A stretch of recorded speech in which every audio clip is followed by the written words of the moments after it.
다담뜰 라디오 극장입니다. 오늘의 이야기는 한 번쯤 당신 마음에도 스며든 기억입니다. 그리고 그 기억은 지금도 누군가를 울리고 있습니다. 제 이름은 영숙입니다. 올해 72세. 사람들은 저를 복 많은 시어머니라 불렀습니다. 의사 아들, 교사 며느리. 강남의 번듯한 아파트. 겉보기엔 완벽한 노후였습니다. 하지만 제 삶은 달랐습니다. 30년 동안 저는 이 집의 그림자였습니다. 보이지 않는 가정부였습니다. 새벽 5시. 알람이 울리기도 전에 몸이 먼저 깨어납니다. 30년 동안 몸에 밴 습관입니다. 차가운 마루를 딛고 부엌으로 향합니다. 겨울에도 서늘한 새벽 공기가 발목을 감쌉니다.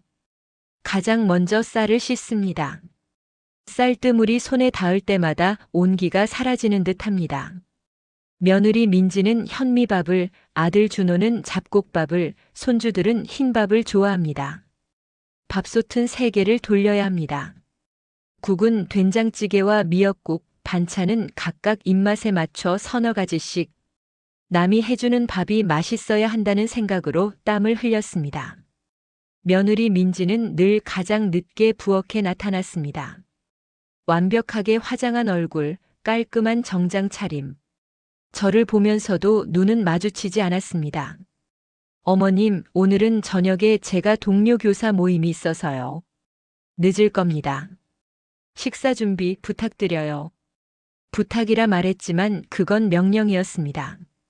고맙다는 말은 없었습니다. 그저 고개만 까딱할 뿐이었습니다. 아들 준호는 어떠냐고요? 밖에서는 효자 아들이었습니다. 남들이 있을 때면 저의 어깨를 주무르며 엄마 힘들지? 내가 최고급 안마의자 사줄게라고 말했습니다. 하지만 단 둘이 있을 때면 달랐습니다. 그는 언제나 스마트폰 화면 속에 있었습니다. 주식이나 코인 같은 복잡한 그래프만 들여다봤습니다. 돌아가신 시아버지가 도박에 빠져 집안을 힘들게 했던 모습과 똑같았습니다. 피는 못 속이는 것일까요? 하루 종일 쉬지 못했습니다. 빨래를 세탁기에 돌리고 아들 내외의 명품 옷은 손빨래를 했습니다. 청소기로 먼지를 밀고 손주들의 학원 픽업 시간을 맞추느라 뛰어다녔습니다. 밤 10시가 되어야 제 작은 방으로 돌아왔습니다. 문을 닫고 침대에 누우면 온몸의 관절이 쑤셨습니다. 그때서야 겨우 눈물이 났습니다. 내가 이 집에서 뭘 하고 있는 걸까? 나는 그냥 공짜 일꾼인가? 노예인가? 며느리의 차가운 눈빛, 아들의 무관심이 저를 찔렀습니다. 가슴이 너무 아파서 잠을 잘 수 없었습니다. 30년 동안 저는 이 집에서 영숙 씨가 아닌 일하는 시어머니였습니다. 하지만 저는 몰랐습니다. 제가 이 집에서 버려질 준비가 되고 있을 때 제 삶의 진짜 보물은 30년 전 그 자리 그대로 숨겨져 있었다는 것을요. 어느 날 며느리가 활짝 웃으며 저에게 다가왔습니다. 저는 너무 놀라 숟가락을 떨어뜨릴 뻔했습니다. 며느리가 이렇게 환하게 웃는 건 처음이었습니다. 어머님, 제가 아는 서울대병원 원장님께 부탁드렸어요. 최고급 정밀 건강검진 제가 예약했습니다. 저는 당황했습니다. 괜찮다. 뭘 이런 걸. 며느리가 저를 위해 돈을 쓴다는 것 자체가 이상했습니다. 아니에요. 어머님 건강하셔야죠. 이번에 2박 3일 입원해서 편하게 쉬면서 검사 받으세요. 어머님 방에서 환기도 좀 시키고요. 며느리의 말에 의심 대신 안심이 피어났습니다. 우리 며느리가 드디어 내 마음을 알아주는구나. 눈시울이 뜨거워졌습니다. 며느리는 제 옷가지를 챙겨 캐리어에 담고 보온병에 뜨거운 물까지 채워주었습니다. 과도할 정도의 친절이었습니다. 드디어 검진 당일, 아들 준호가 저를 병원 입구까지 고급 승용차로 데려다 주었습니다. 엄마, 오랜만에 푹 쉬어. 검사 잘 받고. 우리가 집 잘 보고 있을게. 아들의 다정한 말에 저는 완전히 긴장을 풀었습니다. 저는 캐리어를 끌고 병원 안으로 들어섰습니다. 병실은 넓고 깨끗했습니다.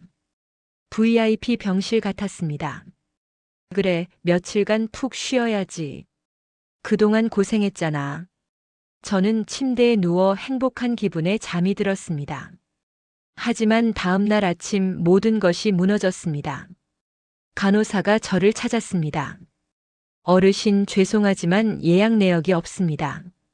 어제 오셨다는 기록도 없고요. 병실 사용료는 누가 결제하셨나요? 머리가 멍해졌습니다. 아니, 어제 아들이 분명히. 간호사는 당황하며 제가 들고 온 예약 서류를 다시 확인했습니다. 잠시 후 간호사가 조심스럽게 말했습니다. 어르신, 이 서류. 저희 병원 서류가 아닙니다. 로고만 비슷하게 만든 가짜입니다. 이런 경우가 종종 있어서요. 가짜? 가짜라고? 심장이 쿵 내려앉았습니다. 황급히 며느리에게 전화를 걸었습니다. 전화는 계속해서 연결음만 울릴 뿐 받지 않았습니다. 아들도 마찬가지였습니다. 온몸에 소름이 돋았습니다. 그때 며느리의 문자 메시지가 도착했습니다. 어머님, 검진은 잘 받으셨죠? 저희 어머님 방을 손녀 방으로 바꿨습니다. 공간이 부족해서요. 어머님 짐은 창고에 뒀어요. 저희 부부만 편하게 살고 싶어요. 죄송합니다. 연락하지 마세요. 숨이 턱 막혔습니다. 저를 속이고 병원에 버리고 집에서 쫓아낸 것입니다. 며느리의 친절, 아들의 다정한 말. 모두 저를 속이기 위한 치밀한 연극이었습니다. 저는 400만 원짜리 최고급 병실에서 하룻밤을 잤습니다. 제가 없어진 사이 제 방은 비워졌고 짐은 창고로 던져졌습니다. 병원 복도에 주저앉았습니다. 캐리어를 끌어안고 소리내 울었습니다. 72년 인생, 이런 모욕은 상상도 못했습니다. 내가 뭘 그렇게 잘못했을까? 30년을 바쳤는데 왜 나한테 이런 짓을? 저는 깨달았습니다. 그들에게 저는 인간이 아닌 필요 없어지면 버려도 되는 짐덩어리였던 것입니다. 하지만 이대로 무너질 수는 없었습니다. 저는 병원을 나왔습니다. 갈 곳이 없었습니다. 돈도 없었습니다. 손에 든 것이라고는 며느리가 챙겨준 낡은 캐리어뿐이었습니다. 겨우 낡은 여관방을 잡았습니다. 벽지는 곰팡이 냄새가 났지만 그곳에서만큼은 저를 부리는 사람이 없었습니다. 캐리어를 열었습니다. 며느리가 싸준 낡은 옷가지들. 그리고 가장 밑바닥에 습관적으로 챙겨온 낡은 비단 보자기가 있었습니다. 이 보자기는 저의 유일한 보물이었습니다. 보자기 안에는 30년 전의 낡은 통장과 오래된 토지 등기 권리증이 있었습니다. 친정 아버지가 돌아가시기 전 제 손에 쥐어주셨던 것입니다. 아버지는 술을 드시면 늘 말씀하셨습니다. 영수가, 이 땅은 내 황금 쌀독이다. 남편한테도 자식한테도 절대 말하지 마라. 내가 힘들 때 써야 한다. 아버지는 제가 시집 올 때 경기도 화성 외곽에 묵은 땅을 사주셨습니다. 당시에는 논밭뿐인 허허벌판이었습니다. 저는 그 문서를 30년간 장롱 깊숙이 보관만 했습니다. 여관방 주인에게 빌린 노트북으로 땅의 주소를 검색했습니다. 경기도 화성시동. 그때 텔레비전 뉴스에서 신도시 개발 계획 속보가 나왔습니다. 경기도 화성시동 일대 첨단 산업단지와 대규모 신도시 착공 결정. 순간 심장이 멎는 줄 알았습니다. 그곳이 바로 아버지께서 물려주신 땅의 주소였습니다. 황급히 옛 친구이자 부동산 전문가인 선화에게 전화를 걸었습니다. 선화는 저의 상황을 듣고 분노했습니다. 영수가 당장 그 문서 들고 와. 그 땅 지금 국가 수용 예정이야. 대박이다. 다음 날 선화와 함께 변호사 사무실을 찾았습니다. 변호사는 땅 문서를 보더니 턱을 괴고 한참 동안 계산기를 두드렸습니다. 어머님, 이 토지 신도시와 첨단 산업단지를 잇는 핵심 구역입니다. 보상금이 상상을 초월할 겁니다. 변호사는 말을 멈췄다가 다시 입을 열었습니다. 제 예상으로는 최소 400억 원입니다. 어머님 단독 소유고요. 축하드립니다. 어머님은 이제 한국 최고의 부자 중 한 분이십니다. 400억 원. 30년간 짐덩어리로 살았던 저에게 아버지가 남겨주신 황금 쌀독이었습니다. 아버지는 알고 계셨습니다. 아들 준호가 도박에 중독된 할아버지의 피를 물려받아 이 돈을 탕진할 것을요. 그래서 이 땅을 저에게 남겨주신 것입니다. 저는 변호사에게 보상금 통지서를 아들 집 주소로 보내달라고 부탁했습니다. 그리고 그들이 통지서를 받게 두었습니다. 이제 며느리와 아들에게 제가 어떤 짐덩어리였는지 제대로 보여줄 차례였습니다. 며칠 뒤 제 휴대폰이 미친 듯이 울렸습니다. 수십 통의 부재중 전화. 모두 아들 준호와 며느리 민지였습니다. 400억 원의 위력은 대단했습니다. 저를 짐덩어리라 부르던 그들이 이제는 저를 어머님이라 부르며 애걸했습니다. 문자를 확인했습니다. 엄마, 제발 전화 좀 받아. 오해야. 우리 집에 와서 같이 살자. 어머님, 저희가 잘못했어요. 제발 용서해 주세요. 그 보상금 어떻게 되는 건가요? 저는 전화를 받지 않았습니다. 친구 선화의 조언대로 변호사를 통해 내용 증명을 보냈습니다. 어머님 방에 놓인 짐을 3일 내로 가져가지 않으면 폐기하고 아파트 출입을 금지한다. 그날 저녁 아들 부부가 여관방으로 찾아왔습니다. 문을 벌컥 열고 들어온 며느리는 화장도 하지 않은 채 울고 있었습니다. 어머님, 제발 저희가 미쳤었어요. 한 번만 용서해 주세요. 아들 준호는 방바닥에 무릎까지 꿇었습니다. 엄마, 내가 불효했다. 내가 잘못했어. 제발 집에 가자. 엄마 없이는 안 돼. 우리가 엄마 모시고 살게. 저는 그들을 차갑게 내려다봤습니다. 너희는 30년 동안 내가 뭘 하는 사람이라고 생각했니? 너희는 나를 공짜 하녀로 생각했어. 며느리가 흐느꼈습니다. 어머님 제발. 400억 때문에 그러시는 거죠? 저희가 잘못했어요. 저희가 어머님을 모시겠습니다. 제발 그 돈으로 저희를 좀 도와주세요. 저는 며느리의 얼굴을 똑바로 봤습니다. 도와달라? 내가 병실에서 쫓겨났을 때 너희는 나를 가난한 늙은이로 생각했겠지. 내가 이 돈이 없는 짐덩어리라고 생각했겠지.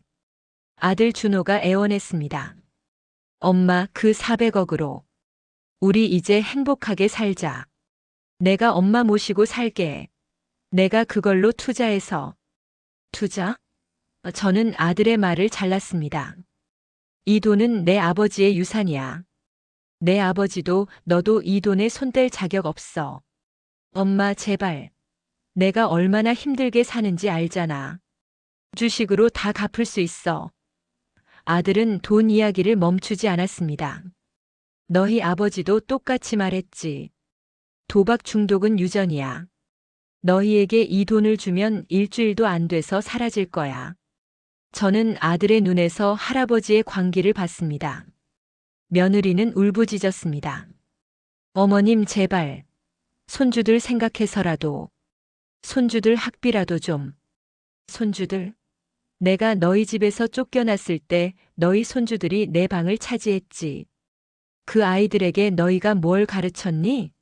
할머니는 버려도 되는 사람이라고. 저는 침대에서 일어섰습니다. 캐리어를 끌어안고 방을 나섰습니다. 나 이제 간다. 다시는 나를 찾지 마라. 아들 부부는 바닥에 엎드려 울었지만 저는 뒤돌아보지 않고 문을 닫았습니다. 5. 여왕의 삶, 아들 부부의 몰락. 저는 선아와 함께 강남의 최고급 아파트를 샀습니다. 60평, 통유리로 된 새 아파트였습니다. 보상금 중 일부를 현금으로 완납했습니다. 30년간 좁은 방에서 살았던 저에게 이 집은 자유 그 자체였습니다. 햇살이 가득 들어오는 거실 창가에 앉아 저는 30년 만에 처음으로 숨을 쉬었습니다. 저는 남은 돈으로 저를 위한 영숙재단을 만들었습니다. 그리고 손주들의 이름으로 각각 50억 원씩을 신탁했습니다. 부모가 절대 손댈 수 없게 법적으로 보호받도록 했습니다. 아이들이 성인이 되면 학비와 생활비로 쓸 수 있게 말입니다. 얼마 후 저는 손주들에게 전화를 걸었습니다. 할머니는 너희를 사랑한다. 하지만 엄마 아빠에게는 돈을 줄 수 없다. 너희는 할머니가 지켜줄게. 손주들은 울면서 할머니에게 고마워했습니다. 아들 부부는 어떻게 되었냐고요? 저는 변호사를 통해 아들 내외가 살던 아파트까지 강제 경매 처분했습니다. 전세금 중 제가 낸 돈과 생활비를 모두 돌려받았습니다. 아들 부부는 결국 살던 집에서 쫓겨나 낡고 좁은 월세방으로 들어갔습니다. 아들 준호는 마지막 남은 돈을 모두 주식에 쏟아부었지만 도박 중독을 끊지 못하고 결국 실패했습니다. 빚더미에 앉아 사채업자들에게 쫓기는 신세가 되었습니다. 며느리 민지는 교사직을 그만두고 아들의 빚을 갚기 위해 막노동을 시작했습니다. 그들의 삶은 한순간에 나락으로 떨어졌습니다. 며느리는 저에게 마지막 문자를 보냈습니다. 어머님, 저희 이제 라면으로 끼니를 때워요. 이게 다 어머님 때문이에요. 저는 차분하게 답장을 보냈습니다. 나를 병원에서 쫓아내고 짐덩어리라고 했을 때 너희는 라면 한 그릇이라도 먹을 수 있었잖아. 나는 갈 곳도 없었단다. 너희가 선택한 결과다. 저는 그들을 완전히 외면했습니다. 그들이 저에게 했던 것처럼 말입니다. 저는 매일 아침 최고급 헬스장에서 필라테스를 합니다. 친구 선아와 함께 세계 여행도 다닙니다. 사람들은 저를 황금쌀독을 가진 우아한 여왕이라 부릅니다. 30년 전에 저를 아는 사람은 아무도 없습니다. 저는 깨달았습니다. 진정한 행복은 희생이 아니라 자신을 지키는 것에서 온다는 것을요. 72세에 시작된 제 인생, 앞으로 30년은 오직 저 자신만을 위해 살 겁니다. 아버지, 고맙습니다. 당신이 주신 황금쌀독으로 저는 짐덩어리에서 여왕이 되었습니다. 6. 에필로그 새로운 삶, 진정한 자유. 저는 매일 밤 강남 아파트의 넓은 베란다에서 야경을 봅니다. 반짝이는 도시의 불빛들이 저에게 자유를 속삭이는 듯 합니다. 30년 전에 제가 떠오릅니다. 새벽 부엌에서 차가운 물에 손을 담그던 초라한 모습. 이제 더 이상 그럴 필요가 없습니다. 저는 제 삶의 주인이 되었습니다. 복수는 통쾌했지만 진짜 승리는 빼앗겼던 제 삶의 시간을 되찾은 것이었습니다. 저는 손주들에게 돈보다 더 큰 가르침을 주었습니다. 부모의 잘못된 행동에는 대가가 따른다는 것을요. 아들 부부의 중독된 삶을 막지 않으면 손주들의 미래까지 망칠 수 있었습니다. 저는 그 고리를 끄는 것입니다. 저는 다시 태어났습니다. 72세, 저는 짐덩어리가 아닌 당당한 박영숙으로 살 겁니다. 창밖으로 달이 떠오릅니다. 밝고 환한 보름달. 제 인생의 가장 밝은 날이 될 것입니다. 지금까지 다담들 라디오 극장이었습니다. 당신 마음에 남은 한 문장이 오늘 밤 당신을 따뜻하게 안아주길 바랍니다.